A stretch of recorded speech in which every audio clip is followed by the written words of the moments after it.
Hi students, back class में हम लोगों ने इफ़ेक्ट ऑफ सॉल्वेंट्स को देखा था। उसी सेम क्लास को हम फर्दर कंटिन्यू करते हैं। तो यहाँ पे हमारा जो नेक्स्ट टॉपिक है पोलर प्रोटिक सॉल्वेंट। ठीक है, तो यहाँ पे देखिए पोलर प्रोटिक सॉल्वेंट्स में बोथ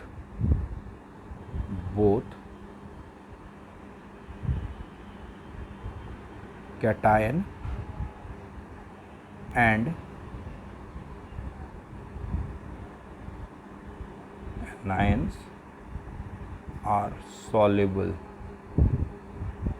ठीक है, इस वाले में क्या होता है कि कैटायन और एनायन मेरा दोनों सॉल्युबल होता है। कैटायन भी एनायन भी सॉल्युबल होता है। किसमें सॉल्युबल होता है? तो पोलर प्रोटिक सॉल्वेंट में। मैंने जो आपको नोट डाउन करवाया था पोलर प्रोटिक सॉल्वेंट के डिफरेंट एग्जांपल्स, तो आप इस बात को ध्यान में रखिए कि इसमें क्या होता है कि कैटायन और एनायंस दोनों के दोनों सॉल्युबल होते हैं। ठीक है, तो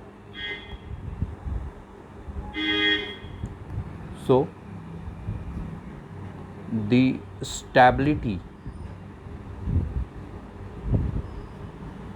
of carbocation is increased. Stability of carbocation is increased in polar protic solvent.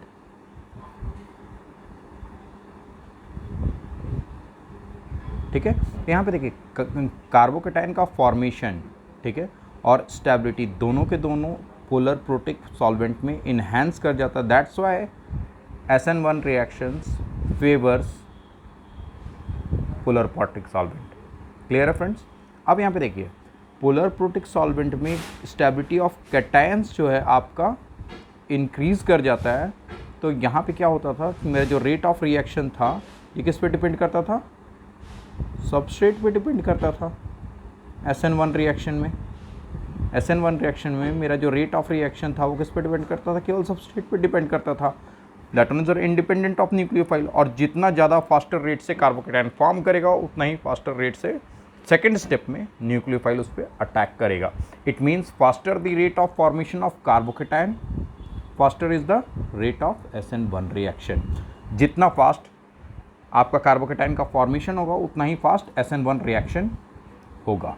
ठीक है, तो यहाँ पे देखो मेरा ऑर्डर ऑफ रिएक्टिविटी क्या हो जाएगा SN1 रिएक्शन के लिए? Order of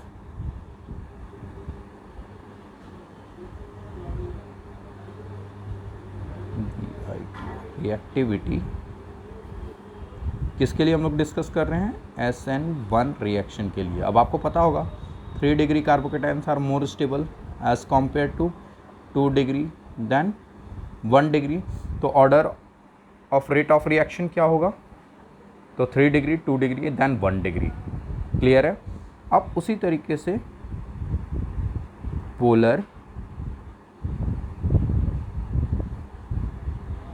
aprotic solvent. Next जो हम डिस्कस कर रहे हैं effect of polar aprotic solvent. ठीक है, तो अब यहाँ पे देखिए इसमें क्या होता है,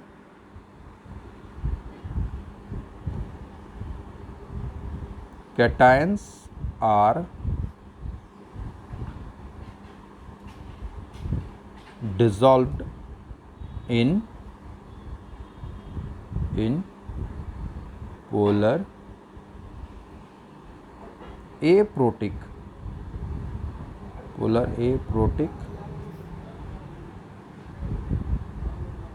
solvent.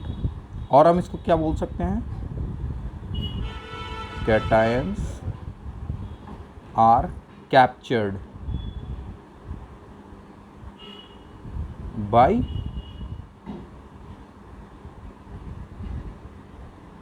solvent and nucleophiles are free। इसमें क्या होता है कि जो एनायंस होता है, न्यूक्लियोफाइल जिसको मैं बोल रहा हूँ, दीज आर योर एनायंस। मैंने एनायंस यहाँ पे नोट डाउन कर दिया और इसको ब्रैकेट में पुट कर दे रहा हूँ। Anions are free.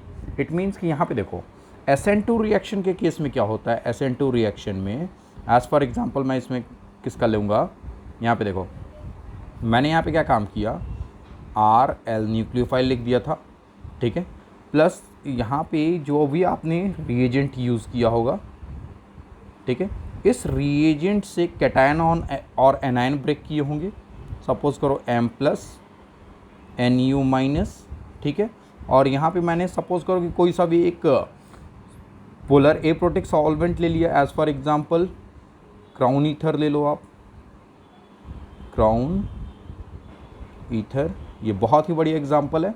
अब यहाँ पे देखो इसमें होता क्या, इसके मैकेनिज्म में, इसके मैकेनिज्म वाले पार्ट में क्या होता है कि जो इसका कैटायनिक पार्ट है, दिस वन कैटायनिक पार्ट, मैंने यहाँ पे क्या काम किया, क्राउन ईथर को नोट डाउन किया, that is your polar aprotic solvent, और जैसे ही इसमें आपका M+ फ्री हुआ, ये कैप्चर हो जाएगा, ये इसमें डिज़ोल्व हो जाएगा।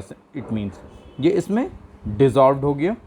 इट मीन्स कि यहाँ पे देखिए ये आपका क्या बन गया, दिस इज व्हाट,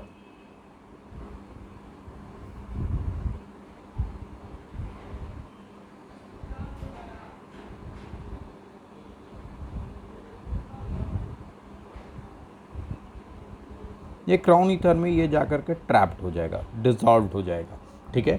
और इसका जो Nu रहा, that one Nu is your nucleophile is free, ये तो फ्री है, और ये अटैक करेगा इस RL पे, ठीक है। तो यहाँ पे क्या बोला जाता है कि ये जो Nu जो है आपका RL पे अटैक कर रहा है, this one is your free, it means ये Nu इस पे अटैक करके यहाँ पे क्या फॉर्म करता था, एक ट्रांजिशन स्टेट आपका इंटरमीडिएट फॉर्म करता था, जिसको मैंने इस तरीके से नोट डाउन किया था पिछले क्लास में। आपका ये यहाँ पे R होता था, ये बॉन्ड जो होगा डॉटेड बॉन्ड है, इस साइड से इस साइड में था, दोनों साइज़ में इक्वल होता है। मैंने कुछ इस टाइप से आपको शो किया था, और इसका हाइब्रिडाइजेशन यहाँ पे क्या बताया था, sp2, ठीक है। तो यहाँ पे देखिए SN2 मैकेनिज्म में क्या होता है कि जो attack of nucleophile is the dominating factor. मैंने यहाँ पे क्या काम किया, इन SN2 रिएक्शन मैकेनिज्म, इन SN2 रिएक्शन मैकेनिज्म, इन SN2 रिएक्शन मैकेनिज्म, इन SN2 रिएक्शन, इसमें क्या होता है, इन SN2 reaction attack of nucleophile, attack of nucleophile is the dominating factor, dominating factor, ठीक है। इस बिहाफ पे क्या होता है कि आपका जो SN2 रिएक्शन है पोलर एप्रोटिक सॉल्वेंट में फास्ट हो जाता है, उसका ये मेन रीज़न होता है, ठीक है। अब उसी तरीके से हम क्या देखेंगे, next one is what, next one is what, polar non polar solvent ना, next one topic is what,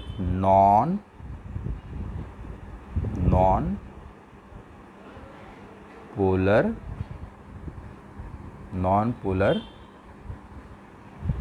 solvent, ठीक है। इसमें मैंने क्या नोट डाउन किया, both cation and anions are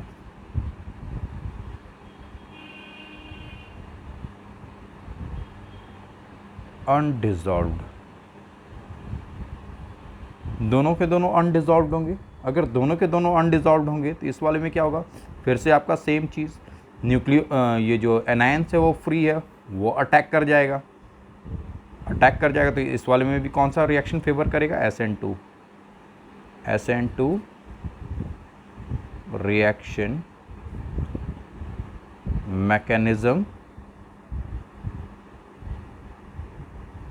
mechanism favours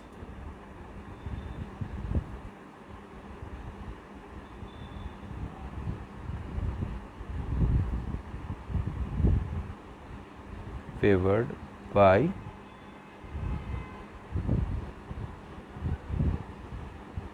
non polar solvents.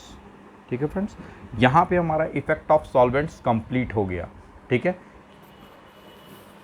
ठीक है फ्रेंड्स। तो नेक्स्ट टॉपिक में हम क्या डिस्कस करेंगे, हम अब नेक्स्ट डिफरेंट रिएक्शंस इस पे स्टडी करेंगे, तो वो हम नेक्स्ट क्लास में डिस्कस करेंगे।